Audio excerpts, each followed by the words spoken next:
Ma mission TV, le miroir du monde.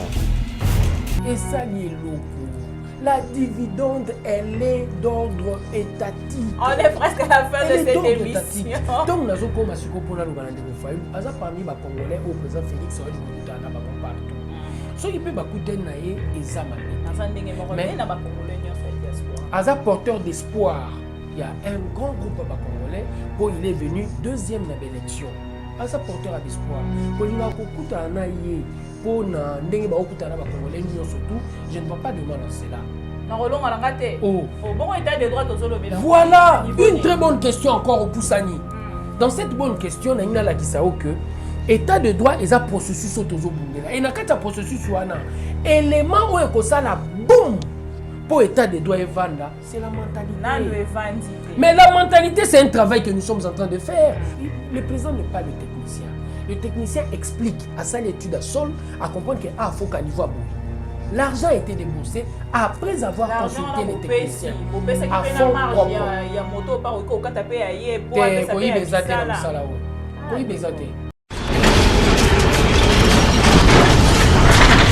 Ma mission TV, le miroir du monde. En direct de Kinshasa, ma mission TV, votre chaîne d'information. Kinshasa Analyse, votre émission d'analyse.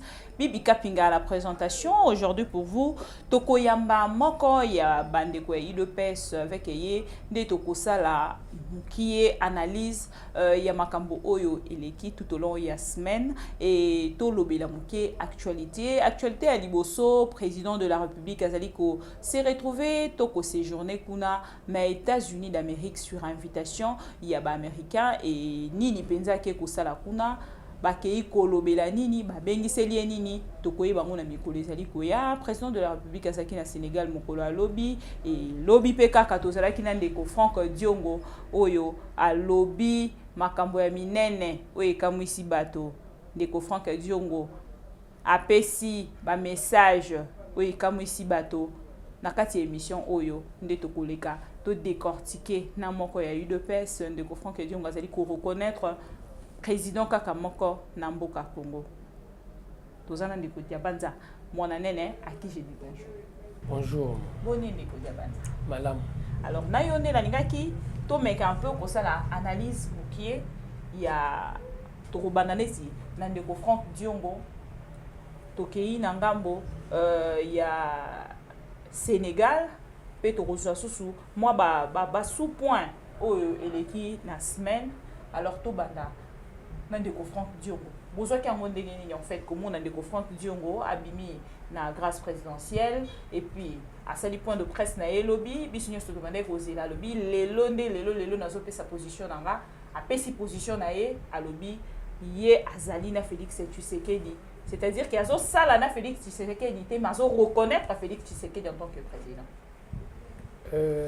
Pour reconnaître Félix Tshisekedi en tant que président et cause à la surprise pour Nabiso bateau toujours comprendre réellement quelle est la dimension bateau babou à reconnaître. Tout est lié à l'objectif politique au motonamotoza définir. Je crois Franck Diongo déjà avant les élections, il a refusé de participer aux élections, il a demandé à tout son parti Narobima et puis plateforme et ensemble dans son entièreté en partant réellement de Baba Kyungu a joué déjà ligne qui sa bateau qui n'est pas important dans le contexte actuel, il y a aucun Bitumba contre le président. Il y a deux amis qui ont estimé, notamment la Katia Lamuka, ce n'est pas la bâtonnière sur la Mouka, notamment une partie à la Mouka, la plateforme Moussoussou, pour ensemble le monde déjà Makamune Moussoussou, baza na démarche na objectif Moussoussou. L'essentiel y approche et ça la lié na likambo au moto à définir le là objectif. Les amis sont en train de se tromper le contexte et de POC. 2011 avec Kondo Tshisekedi, l'UDPS comprenait réellement qu'il fallait une autre approche. Dans une dimension, il y a qu'à contester l'élection. Dans une approche politique, il y a qu'à contester pendant 5 ans. Parce que, en premier, tu as évacué le poids de notre leader politique, Étienne Tshisekedi Wamulumba. En second, adhésion populaire dans notre action. Ils ont acquis sans contestation. Et tertio, le monde entier, ils ont comprendre réellement notre victoire. Pour les ambassadeurs sont venus pour nous dire que nous avons bel et bien remporté les élections. Mais si on a un contexte, babungi contexte, pour contexte des années, c'est lui qui est en train de gérer aujourd'hui est tout à fait différent de ce qu'il a géré en 2011. Celui qui est en train de gérer aujourd'hui, c'est un opposant qui n'a pas d'armes, qui n'a jamais tué un Congolais, qui n'a jamais volé. Mais si on en 2011, tu veux comparer un régime époque wana, c'est un régime sanguinaire. Et Bomi et Saïd Makambibeli. Mais qui sont quand même il fallait tous la position wana. Mais si on a un contexte oyo, quelle que soit place congolais à Zali, et l'okwa liboso photo bundela, bisognon surtout ba congolais, acquis démocratique aujourd'hui, passation pacifique du pouvoir d'un parti politique qui a lutté pendant 37 ans. À vivre ma frustration, il y a ndenge nyonso, mabo simba mandoki, à komiti souka. C'est un acquis que nous sommes en train de consolider. Congolais nyonso a comme la dimension à comprendre que plus jamais coup d'état militaire et salama. C'est une bonne chose pour le pays. Et ça gage la sécurité. Et gage la sécurité, et ça appel il y a des investisseurs. Pour investisseurs, nous sommes à 20 milliards, 40 milliards. Pour investisseurs à 40 milliards, il y a raté. Pour Nini.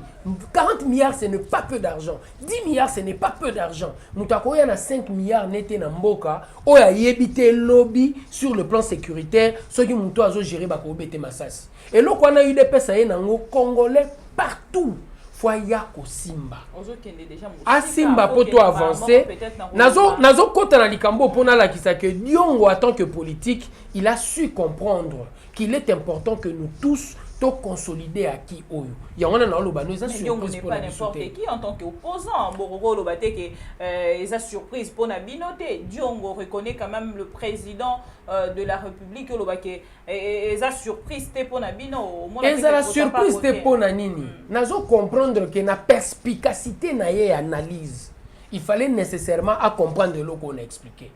Nous devons consolider ce que nous avons eu. C'est un acquis. Oh, faut te refuser, te perdre.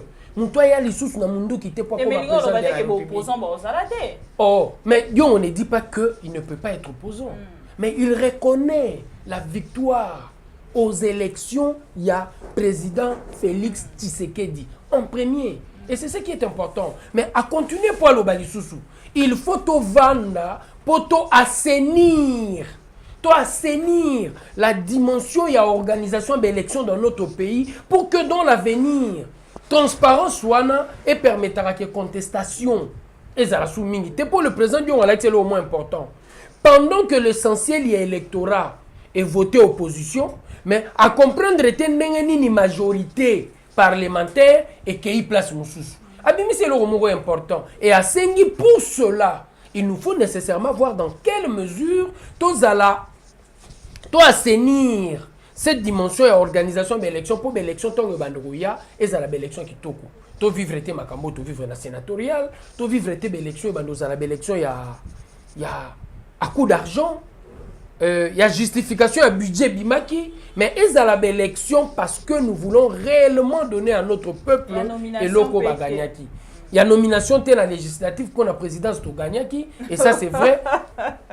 Quand tu as tembene loko te. Au moins, la présidence. Au moins, la présidence. Au moins, la présidence. L'objectif de la Mouka, c'est un objectif à caractère politique. Là, je ne vais pas parler de la Mouka. Dans le cas, il y a nomination. Il y a ça à objectif politique. Et je cite Hitler. Na Mein Kampf. Alors, c'est le moins important. À force de répéter le mensonge est comme la vérité, dans toi bateau baza faible. À force de répéter le mensonge est comme la vérité, dans toi bateau baza faible. Zoa ata Oben Minako. Ozui ata Martin Fayulu. Ozui Moïse Katumbi. Ozui cardinal. Oui, si bango cardinal. Moto a perdu l'élection et ça Félix comme tu tentes de le dire. Là qui s'en va preuve à ta moko. Ils n'en ont pas, ma soeur. Dans un État, il y a une forme bien établie. Il y a contestation pour réellement le contentieux électoral et à la vider. Et le contentieux a été vidé. À moins dans la mouka, juriste bazalate, même aux humains, où il y a bandit premier graduat, au Yébissier, est-ce que le droit n'a pas été dit dans la Cour constitutionnelle? Alors, il faut que le droit a été dit. Le droit a été dit. Ils ont pris une très mauvaise approche pour difficulté au Bakutani nango en premier. Et ça, ils n'avaient pas suffisamment de preuves pour Nanini. Pour la simple et bonne raison que les élections ont été organisées pour Balekissa Chadari. Ici, nous ne parlons pas des élections. On a parlé de M. Franck Diongo, mais il y a un mois, vous avez un gros poisson. Tout le monde peut dire que vous avez part naie. Azobete la Félix Tshisekedi Maboko et puis Azopé ça va sanction. Alors plus jamais à sanctionner des comme Martin Fayoulou. Plus bas danse à lingi di souma kamba concert et à sanctionner.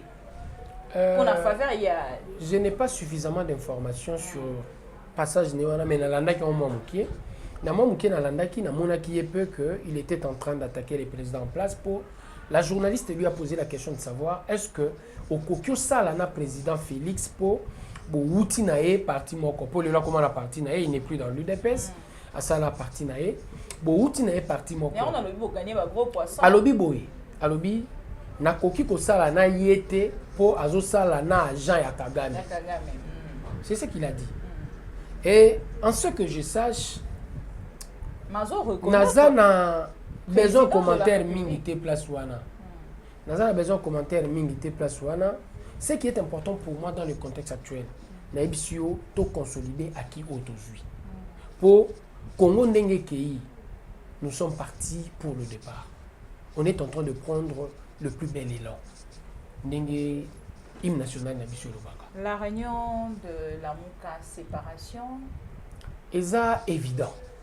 C'est évident, à moins qu'au sein du Lamuka, au sein de la Mouka, aucune influence de l'UDPS. L'UDPS a la capacité à influencer Batouanate. Ce sont de grandes personnalités. Mais le même problème au Tokutana Inango. Le même problème au Tokutana Inango na Genève. C'est le même problème au Faïlo Okutana Inango. L'intention est caractérisée qui choix. Et à la biaisée na Genève, c'est la même intention qui va réellement caractériser le leader à la Mouka. Na Genève, qu'est-ce qu'ils ont refusé? Pignon sur rue, avec des combattants très engagés. J'ai dit très bien, très engagés. Pour difficulté, Macron a vu en France, aux UDPS, aux transposants en France, nous avons pignon sur rue, nous avons des combattants qui croient en ce combat. Ils ont foi dans le combat.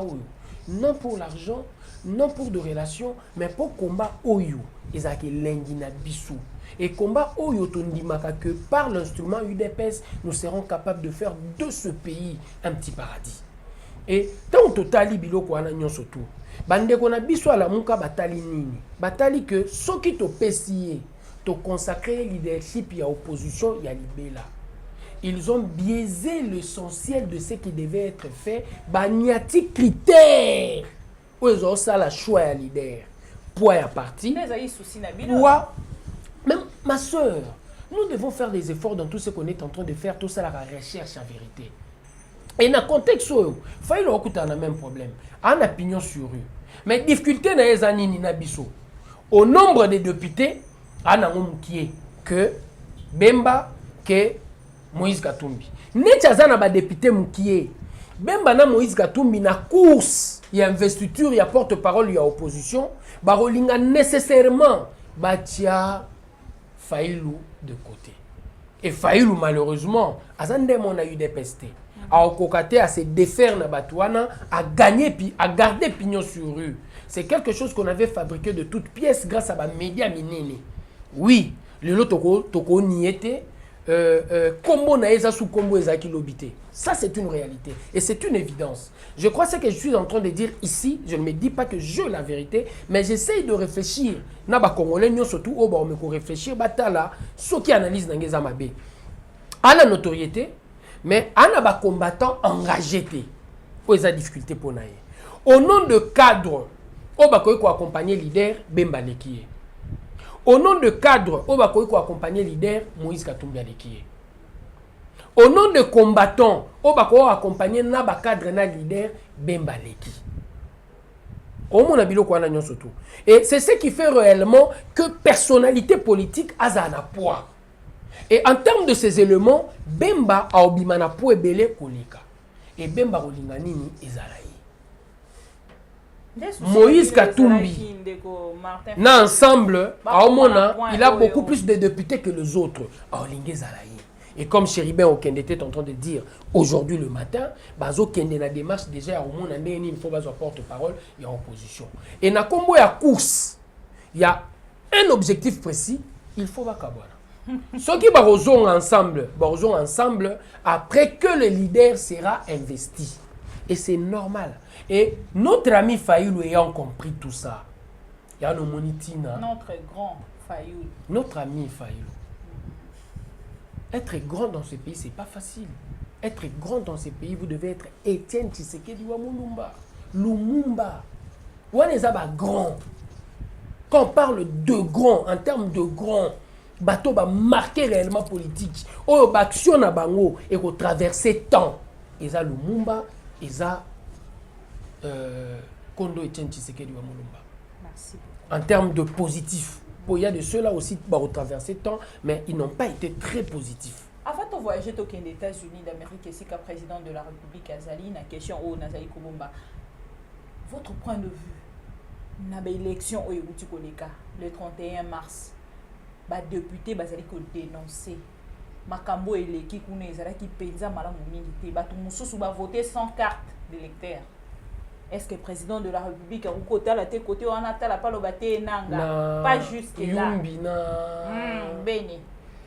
Je crois réellement la réflexion ya Ndegonabiso Diongo. Ba annuler. Oui, ça qui moi perspicace. Tant à lobby, nous devons voir dans quelle mesure nous devons nous asseoir. Pour élection, ils ont locaux yo. Ils ont organisation oyo et ça la que pendant procédure to kabwana ramakasi.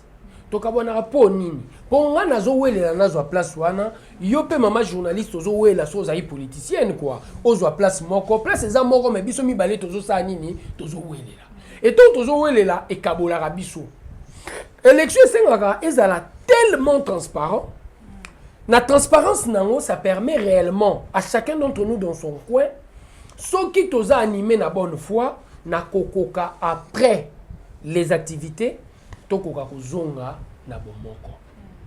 Et c'est important pour la CENI que nous puissions voir dans quelle mesure secteur on a fait à la CENI. Il faut te réfléchir à fond en tant que État. To longo dimension affairiste. Otomoni ndekonanga basengezi na mwana ya basengezi na kati ya misala ya koluka mosolo derrière un poste où est important et kambama na bokebi yonso tout pour na kati ya mboka tango zo sala ba opération na bato bazala et memakinya. Mais c'est pas ce qu'on est en train de remarquer. Et de l'autre côté, il y a beaucoup de choses aussi à dire. Malgré l'observateur, par rapport à l'observateur, pour te dire qu'est-ce qu'il y a eu réellement et qu'est-ce qu'il faut corriger dans l'avenir. Et c'est l'UDPS qui est au pouvoir, la responsabilité de futures élections, c'est une responsabilité qui sera nôtre. Et nous, au pouvoir, nous devons voir dans quelle mesure est à la secteur au photo kokamakasi c'était beaucoup plus il faut kokamakasi ndengo moni déjà population bimaki pona makambo etali corruption ya ba députés provinciaux na biso ba lembongo mais oui c'était quand même un peu na sauté na kaka pour ta question na bina poser so poser question mon côté l'UDPS pendant 37 ans bilé na biso ça débat. Surtout comme on a débat lélo, cela suppose que to souki, to moment na keneti président c'est ça pour souki. Président de la République a quelque suspendre de loko ayeba ki ko sala manango te. Il y a un élément que les gens doivent comprendre. Na linga kozunga ne loko na kati ya émission na union surtout. Lobipe na tangi lisu diongo. Azongeli yango. Pour une première fois dans notre pays, c'est ce que dit Diongo. Alobi, pour une première fois dans notre pays, nous devons nous battre pour to préserver la constitution. To lingi li sous te réforme na contexte. Mais pour ça la malango déjà ya lobi to lingi réforme te pour nini. L'élu du peuple c'est Félix. Et ce qui s'est passé par rapport à l'Assemblée sénatoriale, c'est quelque chose où le peuple a aussi plané dans vote. Et c'est ça la réalité. S'il faut faire des sondages scientifiques dans notre pays, vous allez remarquer que l'hémicycle na Sénat, ça c'est une réalité. Nous ne devons pas nous cacher la face parce que nous sommes au pouvoir, à la présidence, il ne faut pas dire la vérité. Nous devons dire la vérité. Et cet élément-là, et c'est ça là que les gens doivent comprendre, l'UDPS veut jouer l'essentiel de son jeu. Nakati, il y a Oyotobengi, Constitution. C'est là où est déterminées les règles du jeu. Président a eu décision moko sage. Où est permettre en premier lieu une grande dividende. Peuple a embrasé. Babanda est déjà Buka, Babandi, Kotumba. Et ma soeur, il y a eu, dans le bien où on a plateau, une fois, Mawana famille à policier au Yakoufi. L'UDPS a lutté pour qu'il n'y ait plus de morts dans ce pays, de morts de ce genre. Mort dans la logique de paradis. Mort yaliwa oba kati par une violence. Que ça vienne de l'UDPS, que ça vienne du FCC, ça fait mal. Et par rapport à ce combat, au biso tozo mené, au tolingi te baliwa ya bongo ezala. Le président a pris une sage décision où il permettre en premier lieu Aimé Makalmi. C'est une dividende que nous avons réellement tirée. Et de cette dividende, il y a un combat qui continue. Et les gens doivent comprendre. Le FCC, c'est une équipe. Et en tant qu'équipe, Abandi Peli sous pression. Mais on l'a continué. On a déjà que décision on est là qui n'a. Si Azouaki 4 millions d'organisations pour les prochaines élections, il n'avait pas intérêt. Il y a qu'on dit m'appelle sous décision.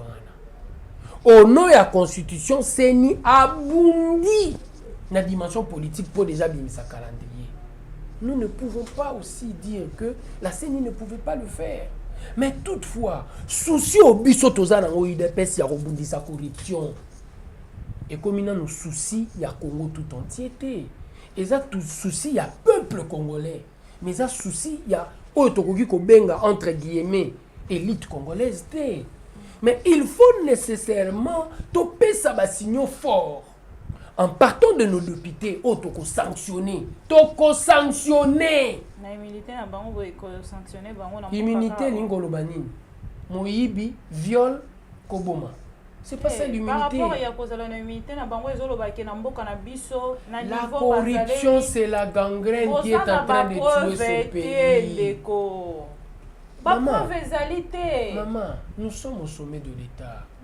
Mais l'élection, d'ici les 10, il y a une enquête. D'ici les 10 avril, élection, il y a une enquête qui est diligentée et pas à procureur. Nazoye bisayo que ceux qui bélémé à possession na biso tozuba preuve, ils seront sanctionnés. D'ici les 10. Ceux qui sont sanctionnés en termes de l'État, ils seront sanctionnés au sein du parti par la CNDP ou à la commission de discipline. Pour indiscipline de ne pas avoir respecté le mot d'ordre du parti, ils seront sanctionnés, bel et bien sanctionnés. Tokoki kopé sa chance té na corruption pour corruption et sa gangrène aux bomamboko. Ozala na poto, ozala partout. Corruption so ki to bundisi yango tel de konangai. Ozala ya lamuka, ozala ya FCC, mboko yokoma paradis. Le président de la République aux États-Unis d'Amérique rencontre Naye ba population bazo senga rencontre Naye Nandeko Fayou et puis qu'on se rendre pour une invitation. Sur invitation des États-Unis d'Amérique. Il faut insister sur ça. Et ça y est mtasengi. Oui, il y a mon ami. Et l'engi aux États-Unis a liboso. Ya komona que au monde logo nazo benga acquis démocratique wana au photo préservé. Et c'est acquis ceux qui ont tangi communiqué l'ambassadeur américain a fait ressortir en haut. Depuis 65 pour une première fois dans ce pays, un parti arrive au pouvoir sans pour autant kozala na homme fort. Abeta Masasi. Les invitations américaines, mais on sait que nous savons déjà, les États-Unis ont déterminé à investir à fond. Investir, investisseurs pour nous affaire na RDC.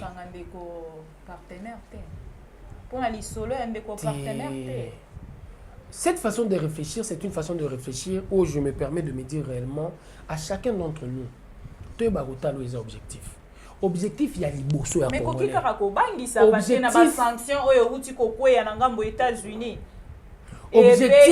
Objectif, il y a les bourseaux à Congolais. Ils ont bien-être. Objectif, il y a les bourseaux à Congolais. Ils ont bien-être. Et le bien-être passe nécessairement par le développement de ce pays, la création des emplois. Mais ceux qui vont obliger. Tokangi Kabila. Tokangi Kabila Lelo.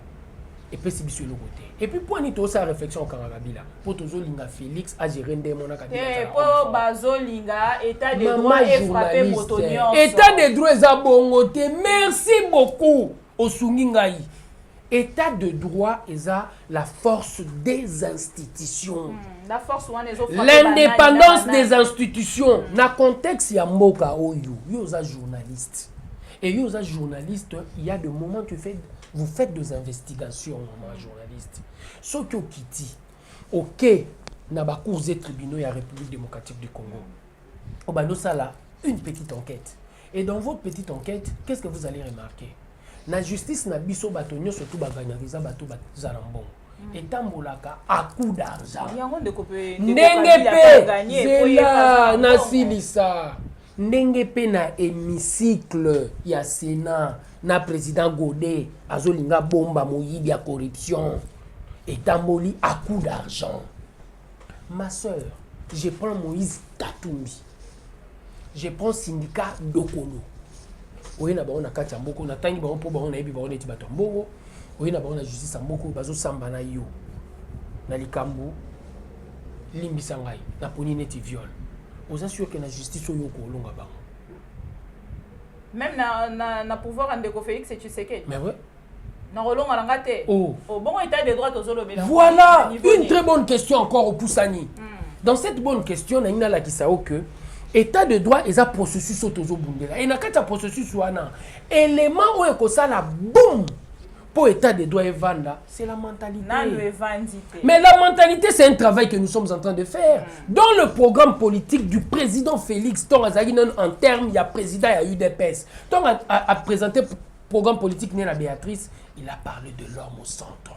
Et l'homme au centre, ils ont une éducation. Ils ont une communication pour comprendre que l'acquis des acquis, c'est passage pacifique du pouvoir pour réellement. État de droit, il y a c'est un na awa na 80 jours. Omoni. Ndeko wana famille na mobimbezo loba pona ba reconnaître pena que état de droit. Ezali, faut pas mona pena que policier wana bakangi azumbano na ye. Mais yoka place na nazokoma. Tango to fait que état de droit. Eloko yozoloba, eloko yozoloba c'est important. Eloko yozoloba c'est important. Prochainement. Il nous faut de réformes na kati ya ba cours de tribunaux. Il nous faut beaucoup de réformes. Les lois de Tozaboué, frais de fonctionnement, il y a justice nabiso 70%, 30% qui n'a pas salaire. Ce qui te met qui qu'on renverser en haut. 30% de frais de fonctionnement, 70% n'a pas salaire, c'est déjà une réforme de taille qui peut permettre sur le plan mentalité magistrat à commenter la makamunda mususu. Et ça est loco où il faut battre comprendre. Na ligne réellement que les gens puissent comprendre. Si l'on arrête Kabila dans le contexte actuel, c'est un homme fort qui doit l'arrêter. Ce n'est pas une justice forte. Et là, quand on biso photo sala, Congolais nyonso aza na problème na justice, neti famille okende kotala. Erba ko funda, magistrat aloba droit. Aloba droit pour nini? Aloba droit parce que nous avons créé des conditions. Ça c'est notre responsabilité. L'État fait des enquêtes. L'État fait des enquêtes et c'est sûr. Nous allons nous investir pour Moutouana, attaquer Kobata Manapole Sud. Et puis, Azaraki n'a détachement. Atta Napole Nord, il va répondre de ses actes. Et c'est ce qui fait la force d'un État, Oyo, Famiwana, et s'assurer que Soli Kambouza n'a qu'une justice. Félicitations à la police, félicitations à la police. On va dire qu'on rappelle les policiers. Oh nyonso bazara na détachement que mosana bango ezala komema basaki te kokende kotika bana na classe te kokende le misala oyo kaka batinda bango mais question na tuni population ezo senga rencontre il y a président de la République Ndeko Martin Fayulu parce que bango nyoso mi baza ko se retrouver déjà dans les États-Unis. Ndeko Fayulu azalaki moi malin, il a fait un déplacement tout en sachant que dans l'agenda du président à Olekapé, États-Unis. C'était connu. C'est l'ambassade américaine. C'est l'ambassade américaine où tu as lancé invitation. C'est l'ambassade américaine où tu as lancé invitation.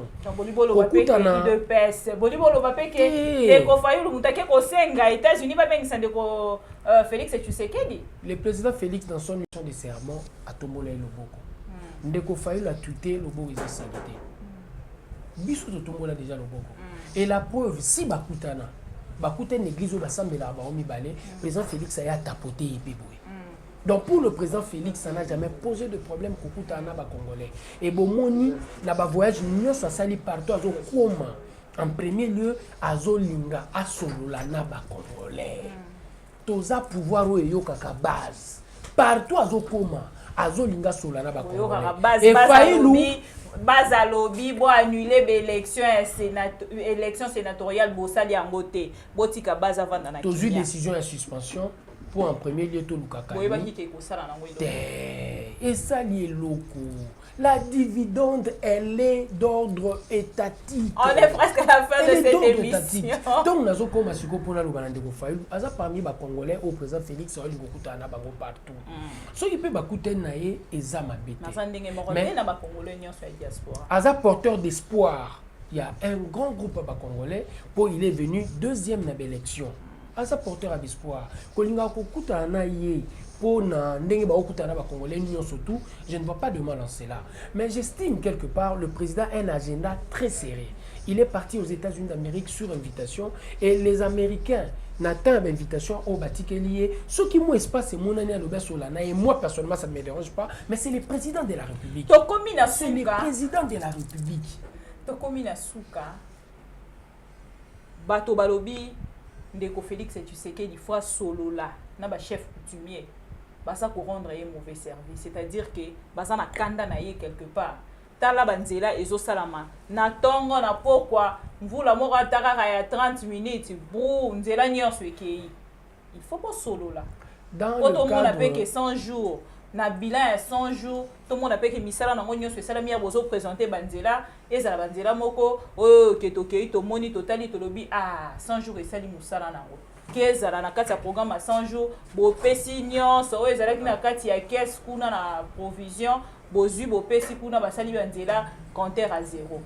Ma bibi 100 jours c'est le génie ya muto na politique à comprendre qu'est-ce qu'il fallait faire. Et dans le 100 jours mobilisation à fonds propres. Dans le 100 jours OVD na office de route et zongeli vie. L'entreprise sous marché. Dans le 100 jours, 12 ans, j'ai dit très bien, 12 ans, Sayo et Beba. Donc, il y a un macadam, il y a un béton. Pour que Sabino Nzelo Beba. Béton payaka déjà. C'est pas ce que j'ai dit. C'est pas ce que j'ai dit.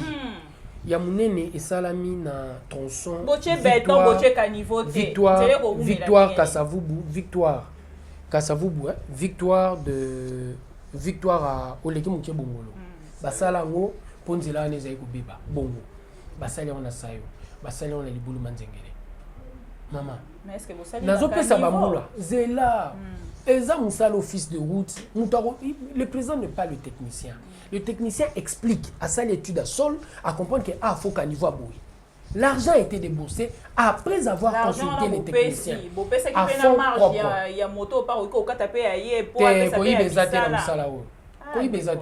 La bonne partie a marché. Tu peux sinon 350 millions. 350 millions sont non épais. Une petite. Donc, la première étape, il y a un bon épais, mais misal les omonana. Courir côté. Kalato zomona saute mouton. Bato bakendara Dubaï, bakendara Paris, ba saute mouton. Au wutia au côté na makadamu. Ezo salama. Ezo salama. Ndeko Kabila tikela ki biso projet wana ye moko kuta silisa ki. Mais une fois de plus sous cela qui si quelque part la bonne volonté politique ezo caractériser biso. Libulu Manzengeli université. Musala de chez Bandakit.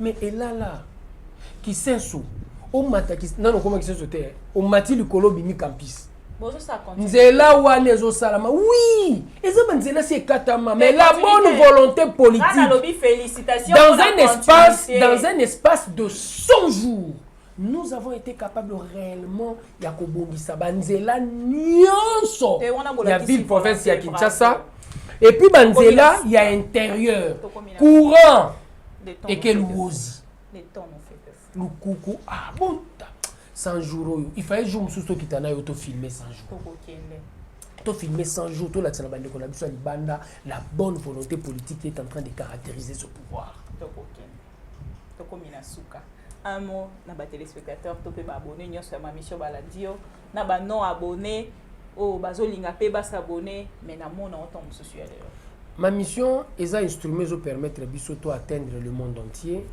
et le Congo aujourd'hui c'est un pays d'espoir. L'Afrique a la forme d'un revolver dont la gâchette se trouve en RDC. Il y a de minéraux, oyo technologie mo monani minéraux pesa en RDC. Bande wonangai to ça l'effort batu ba libanda to tangi sabana. Pour mboko yo, ils en a besoin de réflexion, ils en a besoin de fingate. Ceux qui te réfléchir à fond pour ce pays, nous en ferons un paradis.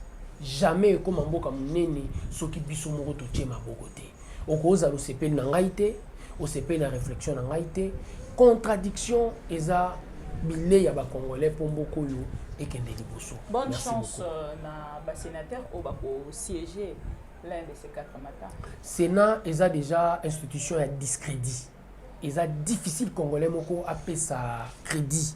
L'institution, nous sommes au pouvoir, nous devons respecter les institutions, mais nous devons voir dans quelle mesure discrédit est dans l'institution. Il faut réellement tout ça l'effort. 5, 7, 8, brebis, bazamala, monter photo. Merci. Bozala Kebele Kolanda Biso de partout. C'était Ndeko Nabino, il y a Udopes, Ndeko Diabanza Monanene, Toyambakaye de temps en temps parce que Erto Salara analyse nakati ya plateau à ma mission TV et ça la cabine au plaisir pour CPLaka et Botine la Rabiso ba message pour Nakoyambaye et ça là qui demande Nabino. Voilà pourquoi Toyamba qui est lelo à répondre à ma question au binobo tindaki biso ma mission TV tolobaki tokozala liso na bino esika information ezali lito inabino pourquoi pas makolo na bino ko kita en temps réel esika information ezali voilà pourquoi tolobi ma mission TV c'est l'information en temps réel. Bibi Kapinga était à la présentation de cette émission pour nanga tokutani mbalasima mais ceux qui vont sepeli une émission bo pesa merci na Richard Kapuku où a travaillé qui comme un grand soldat na montage pe na caméra. On se retrouve à la prochaine.